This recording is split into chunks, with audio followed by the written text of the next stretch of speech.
ꯃꯌꯥꯝꯁꯤꯗ ꯂꯩꯔꯦ ꯑꯣꯏꯕꯨꯗꯤ ꯑꯣꯏꯔꯦ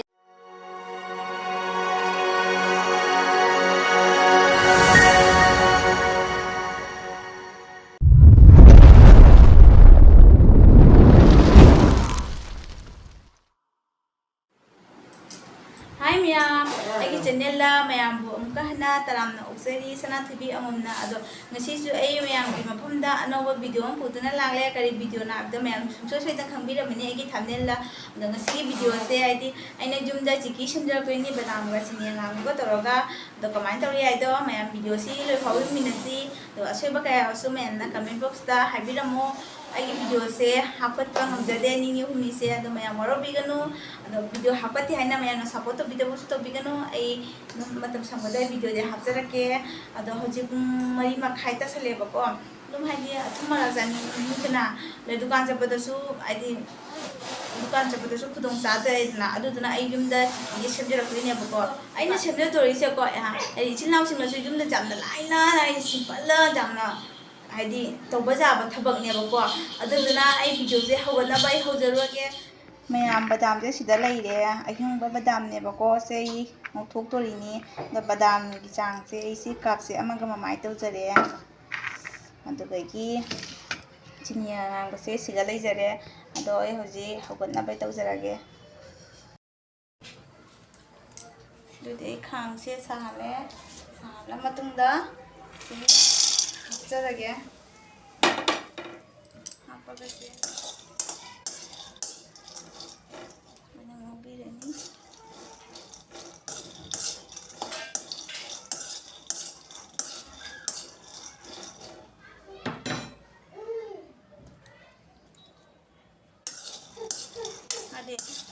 lepa jati ba kaina ngobo je re lipsan mare ta kasli bulang ha maina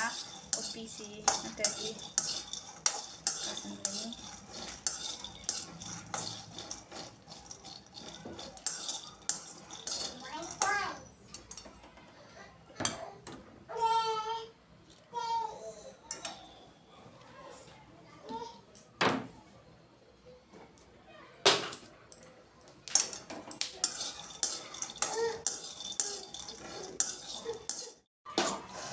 ado aigi badam je sumaina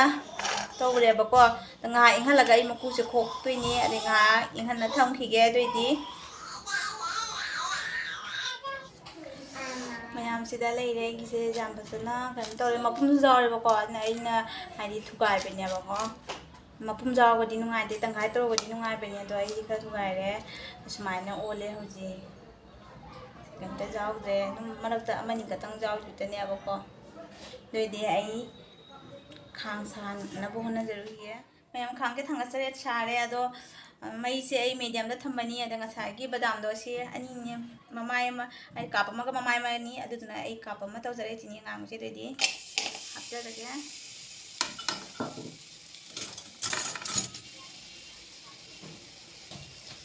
ani je ga hapja de ai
Jadi aku mayam di kong, aku kuy dum tadra, kuy dum tahu mana kan nanti tahu ini yang aku sini yang aku sih, kali.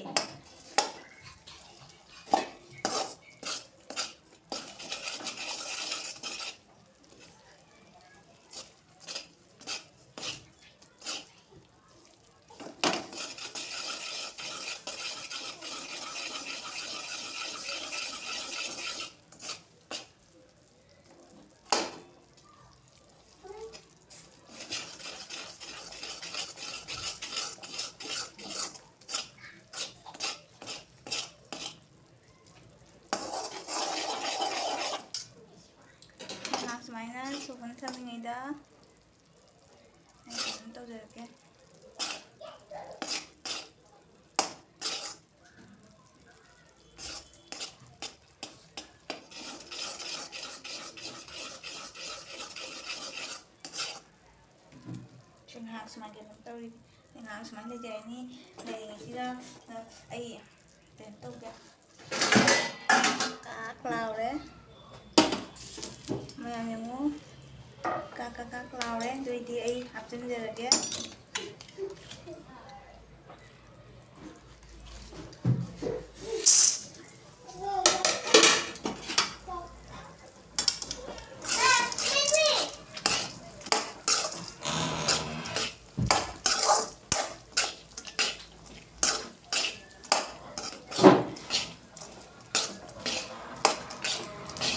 ꯑꯩꯗꯤ ꯆꯤꯅꯤꯁꯦ ꯌꯥꯝ ꯊꯨꯝꯕꯗꯣ ꯆꯥꯅꯤꯡꯉꯦ ꯑꯗꯣ ꯑꯉꯥꯡ ꯆꯥꯎꯕꯅꯤꯅ ꯑꯉꯥꯡ ꯂꯩꯕꯅꯤꯅ ꯑꯩ ꯊꯨꯝꯅ ꯇꯧꯖꯗ꯭ꯔꯦ ꯑꯗꯣ ꯑꯩ ꯁꯨꯃꯥꯏꯅ ꯉꯥꯏꯍꯥꯛ ꯍꯥꯏꯗꯤ ꯇꯧꯔꯦ ꯊꯨꯝꯖꯍꯟꯗ꯭ꯔꯦꯕ ꯉꯁꯤꯗꯤ ꯁꯤ ꯆꯥꯗꯤ ꯇꯤꯟ ꯍꯧꯔꯅꯤ ꯑꯉꯥꯡ ꯑꯗꯨꯅ ꯑꯩ ꯊꯨꯝꯁꯦ ꯉꯥꯏꯍꯥꯛ ꯁꯨꯃꯥꯏꯅ ꯉꯧꯔꯦ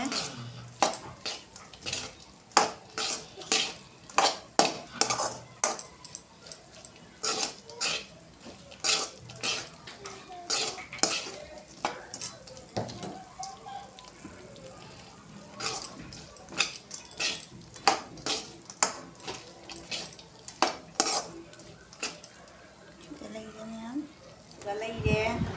ꯁꯤ ꯊꯥꯡꯁꯤꯅ ꯑꯩ ꯁꯦꯝꯗꯣꯏꯅꯦ ꯄꯤꯁ ꯄꯤꯁꯇ ꯑꯗꯣ ꯀꯃꯥꯏꯅ ꯇꯧꯔꯤꯅꯣ ꯁꯤ ꯃꯌꯥꯝ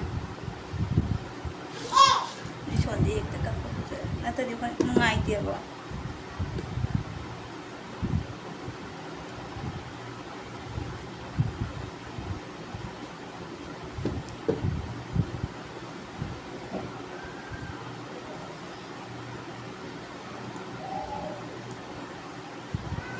ꯃꯌꯥꯝ ꯑꯩꯁꯦ ꯑꯍꯥꯟꯕ ꯍꯧꯖꯕꯅꯦ ꯑꯣꯏꯗꯣꯏꯔꯣ ꯑꯣꯏꯔꯣꯏꯗꯣꯏꯗꯤ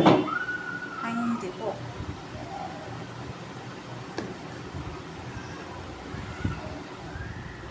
ꯃꯌꯥꯝ ꯑꯩꯁꯦ ꯁꯨꯃꯥꯏꯅ ꯍꯧꯖꯤꯛ ꯁꯨꯃꯥꯏꯅ ꯀꯪꯅ ꯈꯣꯠꯅ ꯑꯩ ꯊꯝꯃꯦ ꯑꯗꯣ ꯍꯣꯔꯦꯟ ꯉꯥꯏꯍꯥꯛ ꯂꯩꯔꯒ ꯌꯦꯡꯉꯁꯦꯕꯀꯣ ꯂꯧꯊꯣꯛꯄ ꯌꯥꯕ꯭ꯔꯥ ꯌꯥꯗ꯭ꯔꯥ ꯍꯥꯏꯗꯣ ꯑꯩꯁꯨ ꯑꯍꯥꯟꯕꯅꯦꯕꯀꯣ ꯇ꯭ꯔꯥꯏ ꯇꯧ ꯌꯦꯡꯉꯤꯅꯤ ꯑꯗꯣ ꯀꯃꯥꯏꯅ ꯇꯧꯁꯦ ꯑꯗꯣ ꯃꯌꯥꯝ ꯌꯦꯡꯃꯤꯟꯅꯁꯤ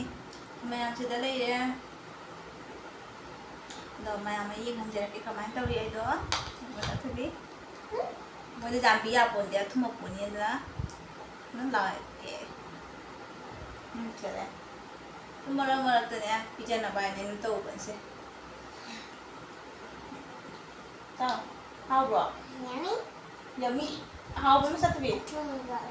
ꯊꯨꯝꯃꯤꯌꯦ ꯊꯨꯝꯃꯦ ꯊꯨꯝꯃꯦ ꯍꯥꯏꯅꯤ ꯃꯥꯏ ꯃꯔꯣꯟꯗꯤ ꯊꯨꯝ ꯍꯥꯏꯅꯤ ꯊꯨꯝꯃꯦ ꯍꯥꯎꯕ꯭ꯔꯥ ꯃꯌꯥꯝꯁꯤꯗ ꯂꯩꯔꯦ ꯑꯣꯏꯕꯨꯗꯤ ꯑꯣꯏꯔꯦ ꯑꯗꯣ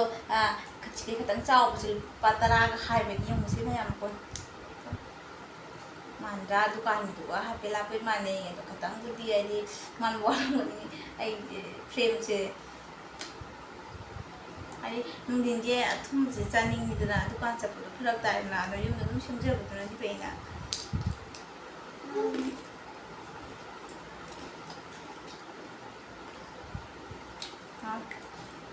Ada tapi jam kau, ya tu. Okay. Ya. Lại cho mình nè bạn.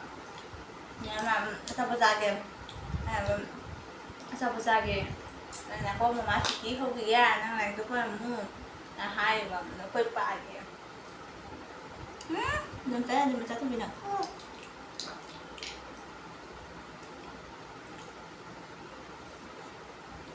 Dan, lấy đi tầm ăn bị vậy